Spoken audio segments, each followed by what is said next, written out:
Hey YouTube, Moose Cow here with a final recap for Operation Ice Cream at the very beginning of Italy's turn for round 8.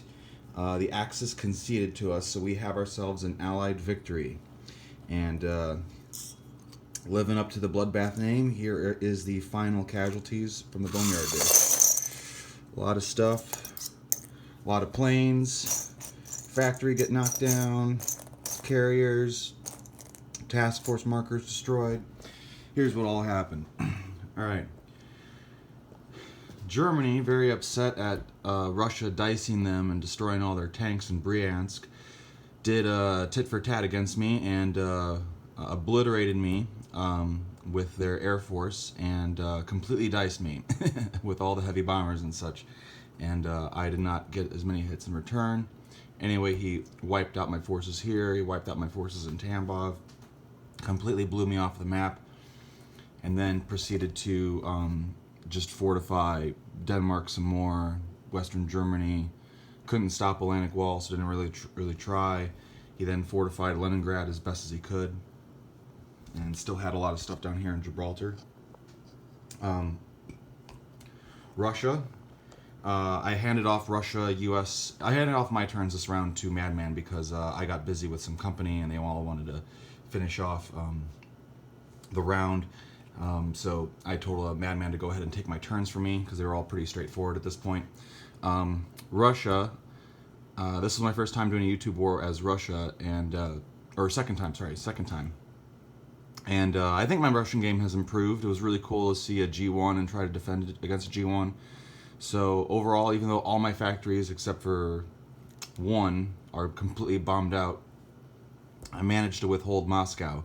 So I am very proud of that, because obviously that's the one thing you're always afraid of is Russia, and you know, certain level of shame when you lose it, you know.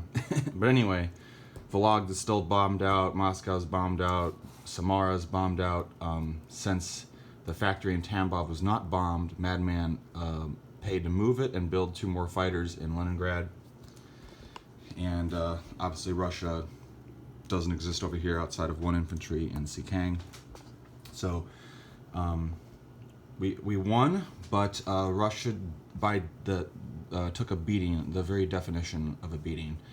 I still got these 2 guys down here too, obviously, but yeah, Russia's just like almost wiped off the map. But I still won, so there's that. I will say that heavy bombers, trying to fend off heavy bombers is Russia. It's so brutal. It's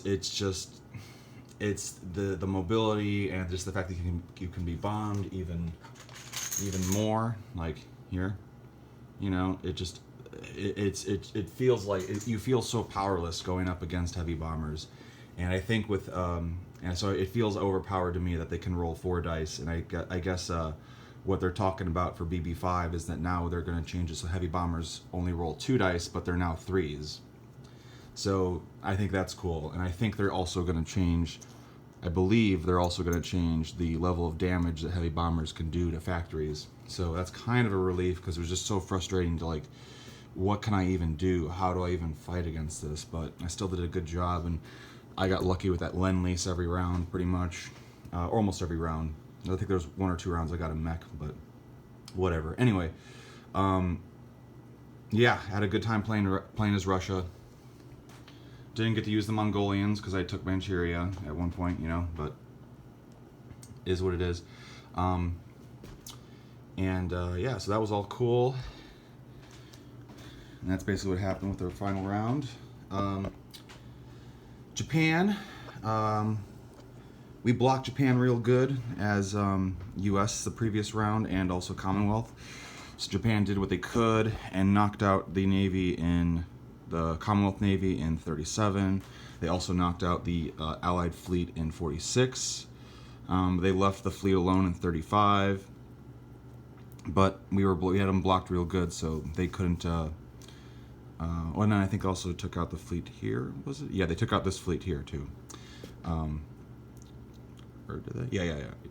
Did they? Or no, sorry, they did not. My bad. The task force marker is just out of frame. So They took out they took out the Commonwealth fleet here, and they took out the U.S. fleet here, and Commonwealth transports there. Then Japan just took Burma, did what they could to secure Imperial, fortified up in Siberia because we had this stuff over here coming, threatening them with, and as such, U.S. just didn't do anything over there. Although I guess if, in hindsight, if I could do anything, I would do this and just drop off in Hokkaido. He could scramble, but I'd bring in, I'd bring in all that, probably. So might have done that to knock him down one more point. Hokkaido is obviously covered with kamikazes. Japan did not get to use their kamikazes this game. And let's see what else. And then I guess why not just knock out those transports with that sub. Let's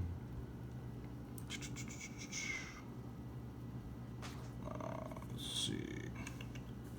Yeah, pretty much there's that. This fleet is all down here in 46. This fleet is here in 35. The American fleet surviving in 43 knocked out a few Japanese cruisers here in, not cruisers, destroyers in 37. They took whatever Chinese units they could, Japan did, took whatever remaining Chinese territories. Oh yeah, so, sorry, just realized I should have gone over this in the beginning. So we won, we got a conceded victory with 11 victory points. The Axis had 11 victory points. They had Berlin, Tokyo, Rome, Warsaw, Shanghai, Paris, Manila, Hong Kong, Leningrad, Imperial, and resources. So that is what they were able to keep, but that is just 1 point shy of a victory. So it was a good game, really good game. Constantly kept on the edge of our toes. Wasn't clear if we were going to win. Wasn't clear if it wasn't clear who was going to win this entire game, pretty much, because it was such a being pulled in so many directions. It was good. At the very end of it, it came down to just positioning. China didn't do anything. UK took its fleet and landings it had here and obliterated the Italians in Rostov, which secured Leningrad. Because they have radar and ATC, they flew up there. Commonwealth or UK previously, UK previously took out used their radar ATC to take out Sumatra, which allowed Commonwealth to come in here. Commonwealth had that, and then UK came in here this round and took out Celebes, as that was now empty. And they took Burma back to take away the South Asia point. So there's that, and that about does that. Oh yeah, then they came up here with UK, came up here and took northern Italy, and US took their stuff from Norway, took a blitz to tank to Karelia, and then brought everything else down to Holland, Belgium, and Normandy, Bordeaux. And then the UK came in and fortified that, and we left a few UK units up there to protect the transports in case a bomber somehow came up there, an Italian bomber came up there somehow or whatever. But anyway, Italy came up from Gibraltar previously here to protect Portugal if we felt like taking it, which we didn't. The Azores never left there the entire game.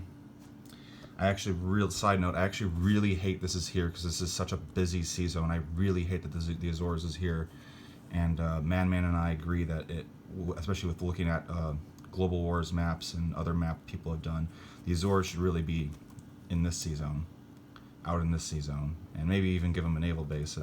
I'm kind of thinking about, but for our BBR Plus map, we want to move the Azores to here so that it can actually get more usage than so many games we've done, and this guy is just stuck here in the middle of the map, and this is a very busy sea zone, and you have to like finagle it around this island and this dude that has to be here, So anyway, little tangent side note in terms of design. So for our BBR Plus game, we're moving that to here.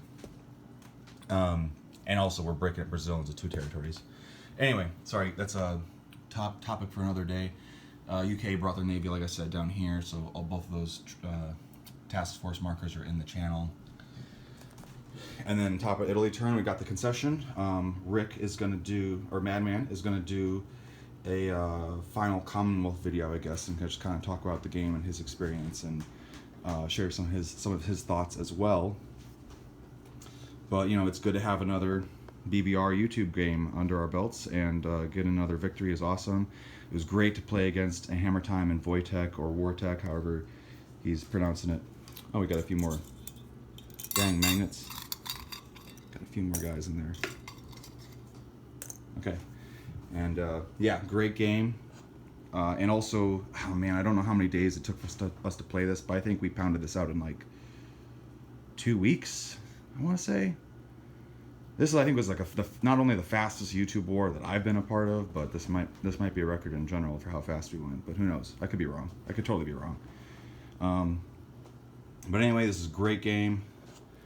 I think this is right. I think this is correct for the income tracker. I could be wrong with one or two. Just trying to get this set up as fast as possible. Watching everybody's videos so I could do this recap finally. But yeah, great game. I'm kind of repeating myself at this point, but fantastic game. Real quick, Hammer Time forgot. Actually, I just realized Hammer Time forgot to roll my battleships, my super battleships AAA. So just for funsies, I'm gonna roll that AAA. So I got 3 AAA at 2 for the super battleship. All right, cool. So I got 2 more of his. I'll just take these 2 guys. So they're dead too. Vengeance is mine. Anyway, all right. Till the next time, guys. And here, I'm gonna do something fun. We all want to do this, right? We all do this at the end of every game, right? I know I do. Ah! What a mess.